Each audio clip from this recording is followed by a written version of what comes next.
kids, it's Alabama Annie here in the kitchen of the old home place. And I have a story for you today that I wrote about 20 years ago. And it was a story that was told to me by a lady who was in a rehab with my mother after my mother had broken her hip. And we got to talking as my mother was improving, and we'd go out and sit in the sunroom and I'd listen. This lady told wonderful stories. This particular one she swore was true. And I titled it, she said, you can write it like you want to, you can title it what you want, but I gave it the title, The Dream Moccasins, because of the content of the story.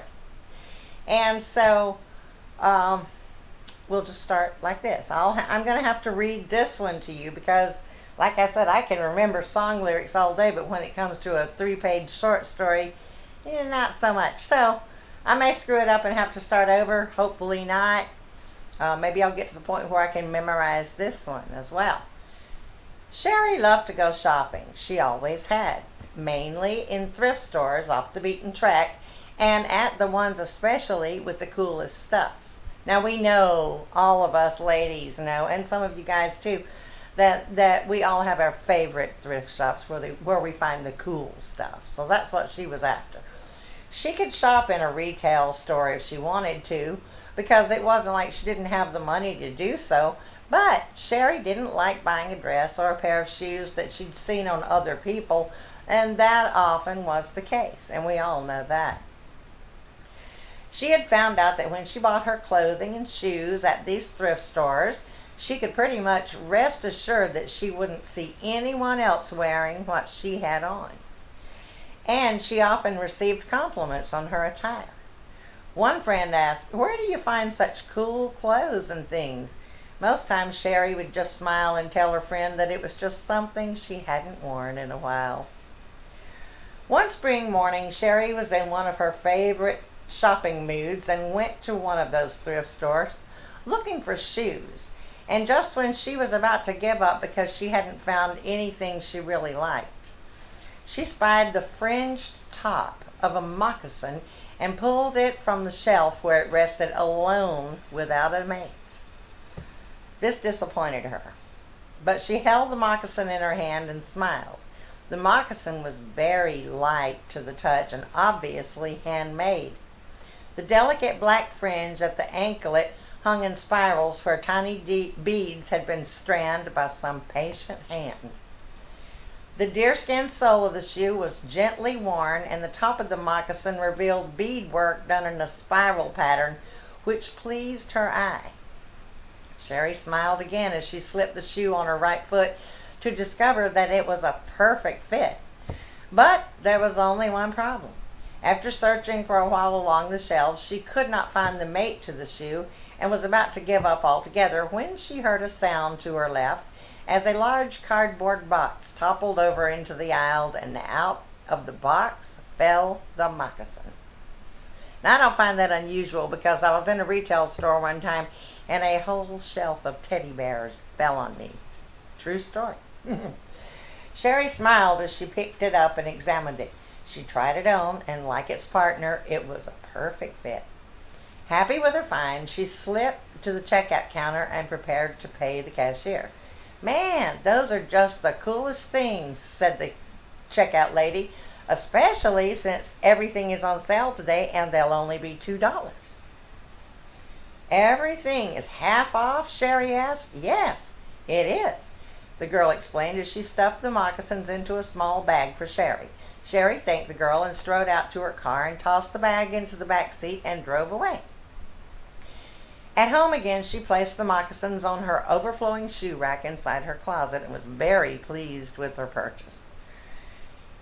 An occasion arose for her to wear the moccasins with a pair of her favorite jeans one evening and a peasant-style top when she was going out to dinner with one of her friends, and enjoyed the feel of the moccasins on her feet as they strolled along a moonlit path beside the river afterward. The moccasins felt so good on her feet, she took to wearing them whenever she could for no apparent reason. Finding that suddenly she liked to take walks in the forest more than she used to, and she liked getting off the beaten path even. Sherry asked herself why she hadn't bought a pair of moccasins before. If only she'd known how comfy they were, noticing that her footsteps were mere whispers as she'd move along. But then the dreams began. Sherry had one recurring dream that she was sitting on the edge of her bed, slipping on the moccasins, and this puzzled her. But then one morning she awoke to find the moccasins on her feet, covered in leaves and dirt, as if she had just returned from one of her walks. This disturbed Sherry, but she told herself that maybe, just maybe, she might have been sleepwalking.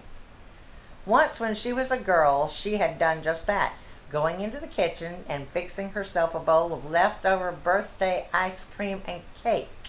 Her mother had heard her in the kitchen and found her there at the table eating with her eyes closed. Then the dream about the cliff came. It was a frightening nightmare of a frenzied run through a dense forest to the edge of a cliff high above a roaring river, and in her dreams she felt an overwhelming urge to dive over, falling down into the water. Sherry awoke from that dream with a start, gasping for breath as she jumped from her bed to the floor, her heart pounding in her chest. She'd all but forgotten about the dream a few days later when it came again. The same running through the forest, but at the edge of the cliff in her dream, she made a swan dive, soaring down, with the air hissing in her ears as she went. Then the cold feel of the water took her breath as she dove beneath the surface. Sherry jumped from her bed with a cry and stood touching the wall, feeling for the lamp, flipping it on. Cold? She was very cold. Steady drops of water fell from her nightgown and her hair to the floor. She screamed and ran from her room into the bath, looking at her own pale face in the vanity mirror, and cried out again, stripping off the soaked gown and panties, pulling the moccasins from her feet and kicking them aside with a vengeance. She stood in the shower, letting the hot water run over her until it ran out, drying off, slipping into her robe. She picked up the wet gown and the moccasins and returned to her room only to discover that her bed was as dry as a bone. She tried putting the dream out of her head, unable to understand what had happened, how she had been dripping wet one minute when her bed was dry. She put away the moccasins and wore other shoes most days after that, but after a month or so, one Saturday morning, she felt the urge to put them on again, and headed out to a nearby flea market for some more shopping. Sherry strolled around for a while, eating an ice cream cone and spied a vegetable stand.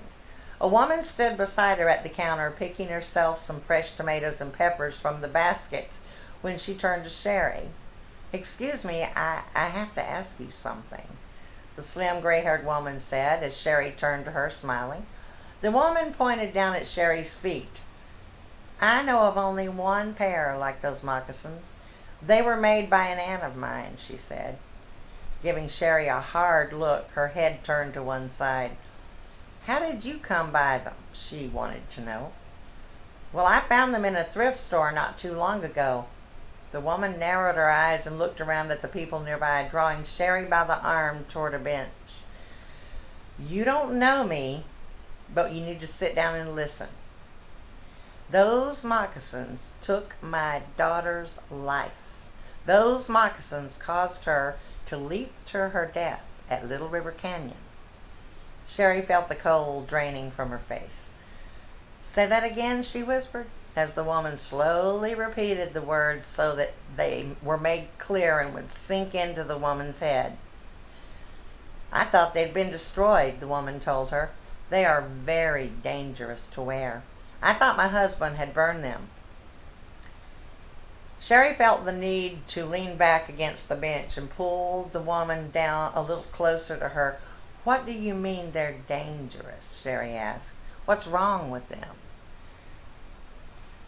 The woman was visibly shaken as she told her. "There was an older woman, a neighbor of ours, a Cherokee, and lived half her life in this world and half in the other. It was Lagatha who sewed the dreams into those moccasins, flying dreams, walking dreams, but my poor daughter didn't know how to understand them, and they took her life. So please listen to me, the woman said as she took Sherry's hand. If you are having dreams that you do not understand, if you awake to find you're wearing those moccasins, beware. Take them and burn them. Do it today, please, in the name of all that's holy, just burn them, the woman warned. Sherry was frightened now. She looked at the woman and pulled away. I have to go, she said, moving away into the crowd as the woman called after her. But she moved on, her heart racing and her breath coming in starts, passing all the vendors she had wanted to visit, removing the moccasins as she ran, first one and then the other. At her car, she threw the shoes into the back seat, got in, and drove barefoot back to her house. At her house, she got out of the car with the moccasins in hand and raced around back to the grill. With shaking hands, she raised the lid of the grill and put them on the rack. She picked up some lighter fluid and doused the moccasins in the lighter fluid and pulled her big lighter from her jeans. She poured the fluid over the moccasins and flicked the lighter. After only a few moments, all that remained of them was a shred or two of burned, charred deerskin and a glass bead. Satisfied, Sherry closed the lid and walked away, glad to be shed of them. After that dream had come, Sherry felt as though a burden had been lifted from her when the moccasins finally burned. She developed some new shopping habits after that, especially when shopping in thrift stores for handmade items. Really makes you think, doesn't it? I bought some things over the years that I just decided I didn't want in my house after I'd had them a while. How about you?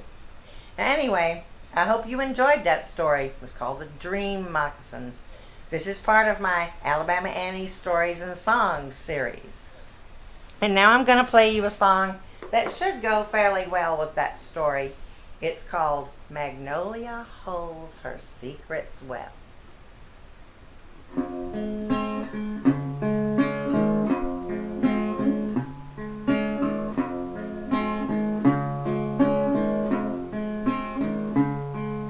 Magnolia holds her secrets well. What she knows she never tells. What's hidden deep within her roots, reflected by the silver moon.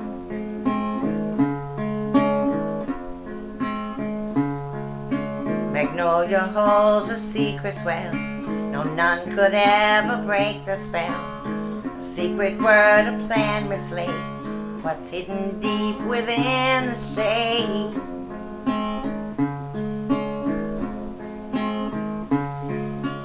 When the southern breezes blow, the willow weeps because she knows.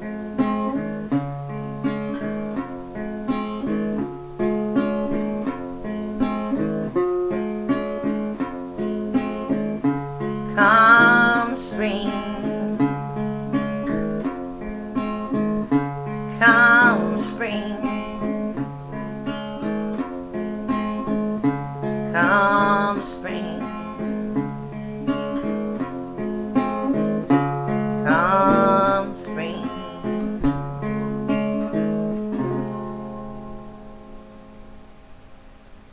Thank you for watching. What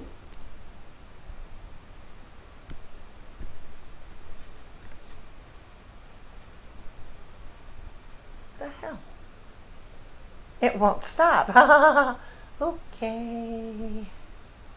That's weird. Well, you'll just be watching while I figure this one out, I suppose. Still running. So here we are. I hope you enjoyed the story and the song.